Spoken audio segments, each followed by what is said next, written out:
Klik dulu tombol subscribe, jangan lupa nyalakan loncengnya supaya gak ketinggalan updatean selanjutnya.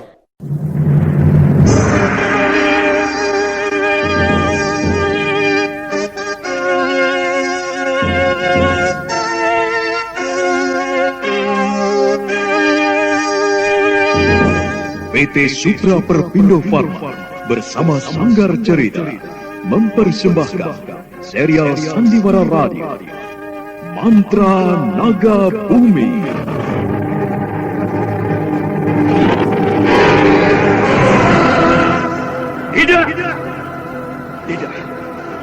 Tidak mungkin, Nimbus. Kau tidak mungkin. Kenapa semuanya bisa jadi begini?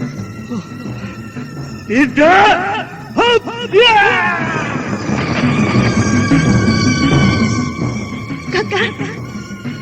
Kakang Ranggageni. Kakang, kenapa kau tinggalkan aku, Kakang? Kenapa?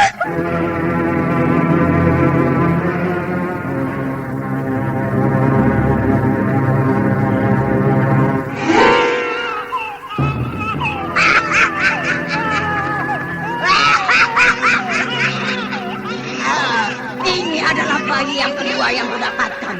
Tinggal satu lagi. Dan setelah itu semuanya akan berakhir. Aku akan sempurna. Dan itu berarti kematian bagi kalian semua orang-orang praktika.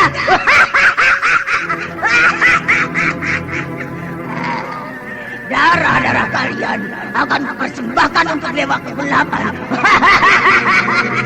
Kalian akan kuhancurkan. Kuhancurkan.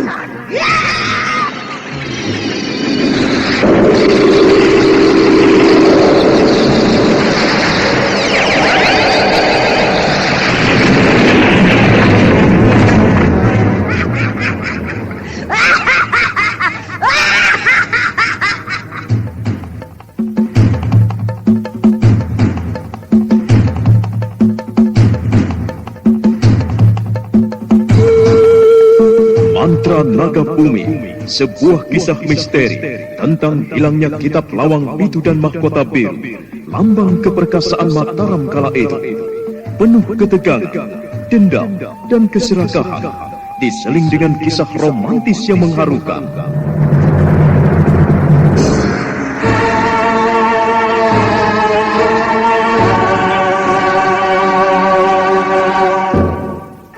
Mantra Naga Bumi. Ide cerita, Totot Prambanan. Naskah disusun dan ditulis oleh Chandra Argadinata. Teknik dan montase, Novin Mumu.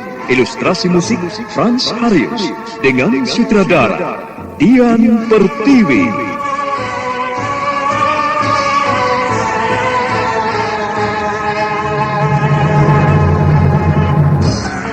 Mantra Naga Bumi kali ini menampilkan episode ke-30 dengan judul Mencari Jejak Sang Pemburu.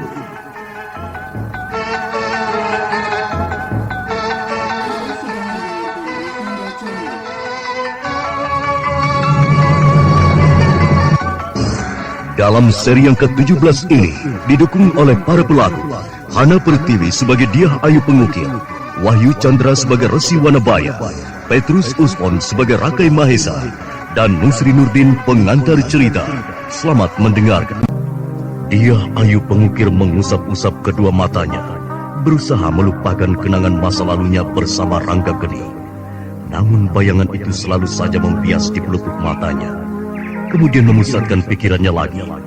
Tapi bayangan itu tetap saja mengikutinya. Hatinya begitu kesal.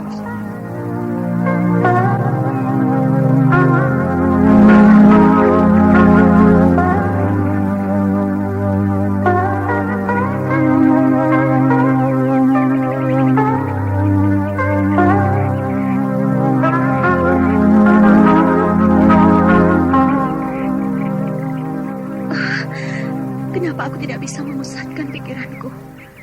Kenapa harus Ranggageni yang kuingat? Kenapa? Tidak, aku harus bisa. Aku harus bisa memusatkan pikiranku supaya hatiku menjadi tenang. Sekarang aku akan mulai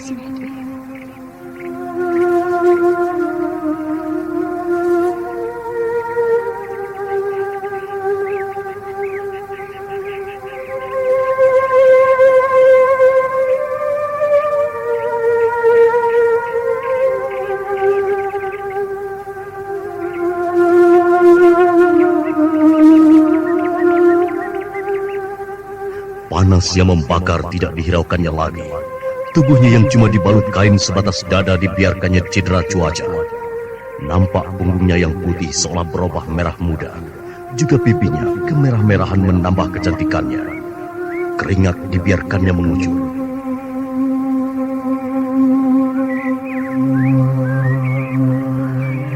Sebentar lagi aku akan menguasai keadaan. Bayang-bayang itu mulai lenyap.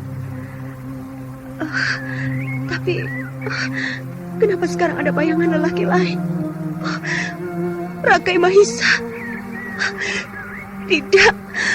Kenapa ini mesti terjadi di dalam semediku?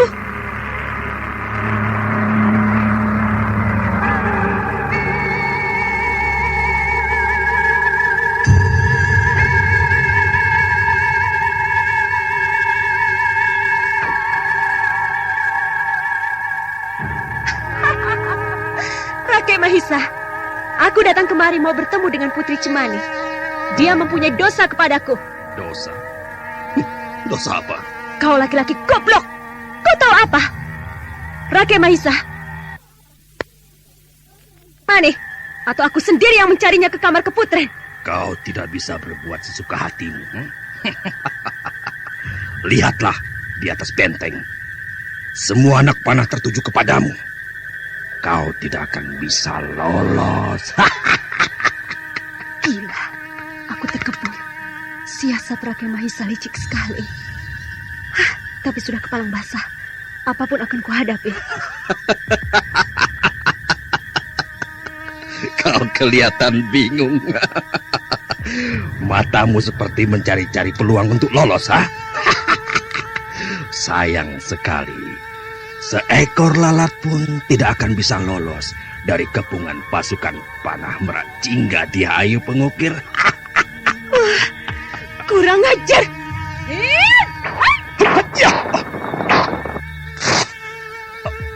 Apa yang kau lakukan? Kalung yang bagus. Ternyata kau memiliki kalung yang indah, Rakai Mahisa. Edan, kau merampas kalungku. Kembalikan kalung itu. Kembalikan! Kalung itu satu-satunya warisan dari Romo Prabu. Kau telah menghinaku. Dia Ayu Pengukir kemudian pindah tempat ke Candi Pelausan mencari ruangan yang terlindung dari sengatan matahari. Dan mulai lagi semedinya. Sementara kera-kera yang disuruh mencari pakaiannya belum ada yang kelihatan.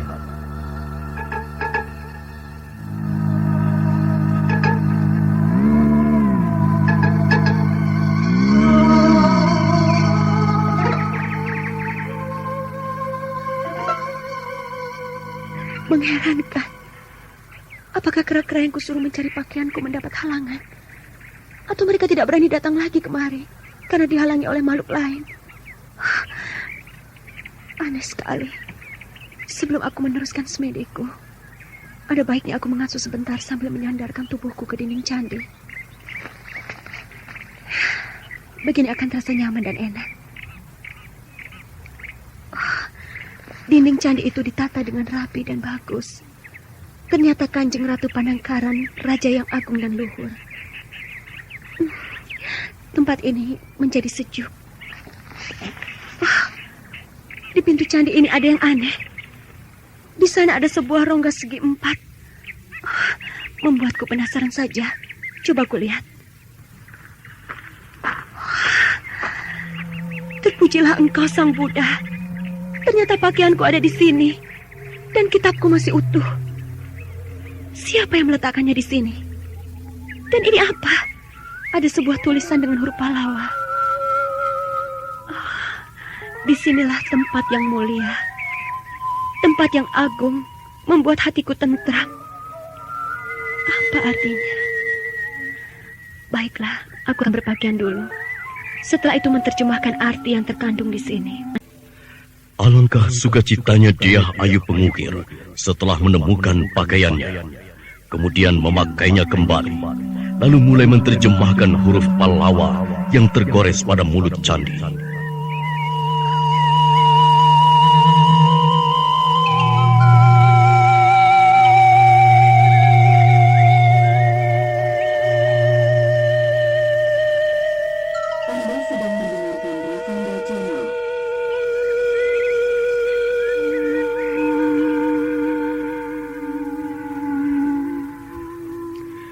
Mungkin yang dimaksud tempat yang mulia.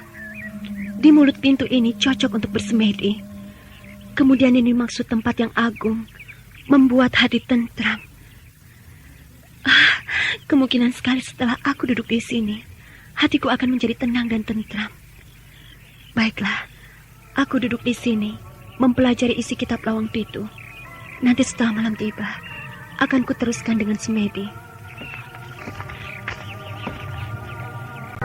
Dia Ayu sambil duduk bersila mulai membalik-balik lembaran kitab Lawang Pitu. Nanti setelah malam tiba, akan diteruskannya kembali dengan semedi.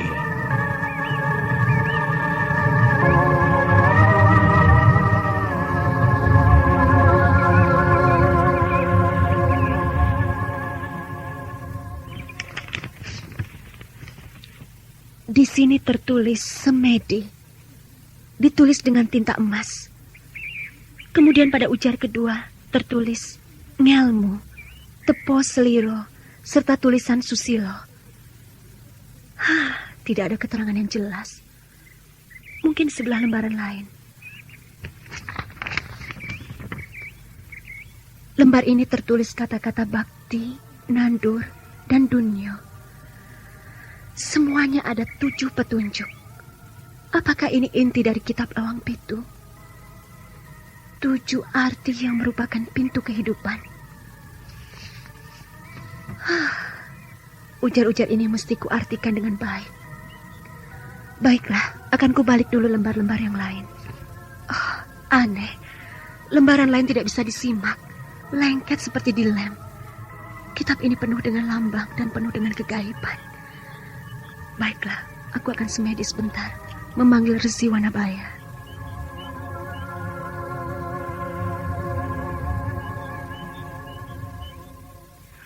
Lembaran-lembaran lain ketika akan disimak atau dibaca, lembaran itu lengket seperti dilem dengan perekat. Kemudian dia Ayu Pengukir duduk semedi memanggil Resi Wanabaya.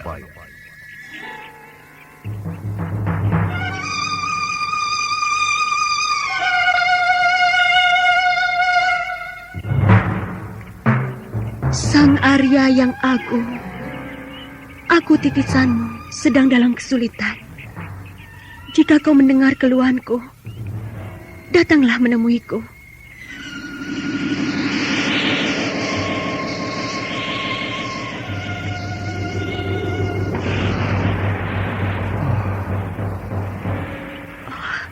Aku seperti mendengar tiupan angin halus datang kemari. Mungkin sang Wiku sudah datang. Titisanku, ada apakah kau memanggilku? Apakah kau dalam kesulitan? Benar Sang Arya, aku minta petunjukmu tentang makna yang terkandung di dalam kitab Lawang Pitu. Tadi aku membaca ujar-ujar aneh pada bagian pertama, ditulis semedi. Apakah yang diartikan semedi pada lembaran pertama itu, Sang Arya? Ya, aku mengerti kesulitanmu. Nah, dengarkanlah baik-baik. Semedi mempunyai arti yang luas mengenai isi alam ini. Dan pada garis besarnya adalah dimaksud dengan ketuhanan yang Maha Esa. Yaitu, kita tidak boleh melupakan Tuhan itu. Itulah arti yang sebenarnya. Hanya sesingkat itu, Sang Arya, keterangannya? Ya, kalau aku terangkan panjang lebar, tidak cukup 1 hari. Jadi secara utuh arti yang sebenarnya, aku harus selalu ingat kepada Yang Maha Esa. Benar titisanku, kau dapat merabanya dengan baik. Kemudian Sang Arya, ngelmu, apa yang dimaksud dengan ngelmu? Apakah ilmu kedikjayaan dan kesaktian? Bukan itu yang dimaksud. Melainkan sebagai kekuatan berpikir. Manusia mempunyai derajat yang lebih tinggi. Karena pikiran kuat, pasti batinnya pun kuat. Dia akan bertindak dengan langkah-langkah yang dipikirkannya lebih dulu. Tidak sembrono. Nah, itulah kekuatan berpikir dia Ayu Pengukir. Terima kasih Sang Arya. Lalu, tepo seliro, lambang apakah ini artinya? Nah, yang ini adalah lanjutan dari ngelmumu tadi. Yaitu dalam menghadapi segala masalah, kemelut atau apapun. kita telaah dulu, diteliti dulu. Apakah yang akan kita kerjakan merugikan orang lain atau tidak? Ini adalah suatu tindakan yang sebijaksana mungkin. Lalu apa arti yang sebenarnya? Tepo soliro, arti yang sebenarnya dalam pedoman hidup. Tepo artinya menelaah, meneliti dan mengukur. Sedangkan seliro artinya badan, pribadi atau isi hati sendiri. Isi hatinya sendiri ditelaah apa kekurangan dan kelemahannya. Kemudian meneliti suatu tindakan yang baik. Tidak untuk kepentingan pribadi atau menjadi loba oleh kebenaran. Begitu dalam maknanya. Jadi kita tidak boleh membedakan kaya dan miskin. Dan tidak boleh membenci satu sama lain. Bukankah begitu, Sang Arya? Ya, kau telah menerjemahkannya dengan baik. Lalu apalagi yang lain titisanku? Yang keempat, susilo. Tolonglah dijelaskan. Susilo berarti budi pekerti yang tinggi dalam diri manusia itu. Menguasai keluasan batin sebagai penyuluh hidup. Pekerti adalah manusia luhur sejalan dengan kehendak Tuhan Yang Maha Esa dan agung dan mempunyai peri kemanusiaan. Cinta, asih, dan sayang kepada sesama manusia. Begitu luas pengertian itu. Betapa berat untuk menjadi manusia yang bersih dan mulia. Lalu, apakah aku akan sanggup melaksanakan ini semua, Sang Arya? Dia ayu pengukir. Kalau kita bersungguh-sungguh mengerjakan sesuatu, pasti akan berhasil dengan baik. Lalu arti yang kelima, apa ini maksud dengan bakti, Sang Arya? Sebelum aku menjelaskan yang lain, resapkan dulu keempat pinutur serat lawang pitu itu di dalam hatimu. Setelah resapi di dalam hati, aku akan menjelaskan yang lainnya.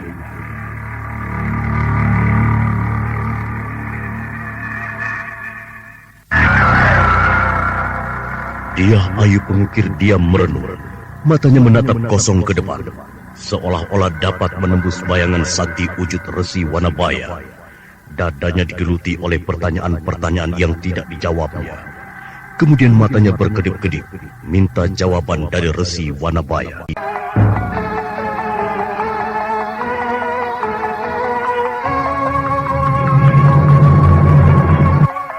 Nah, saudara pendengar, bagaimana kisah selanjutnya? Untuk mengetahui jawabannya, ikuti terus serial Mantra Naga Bumi ini pada seri berikutnya di radio kesayangan Anda ini.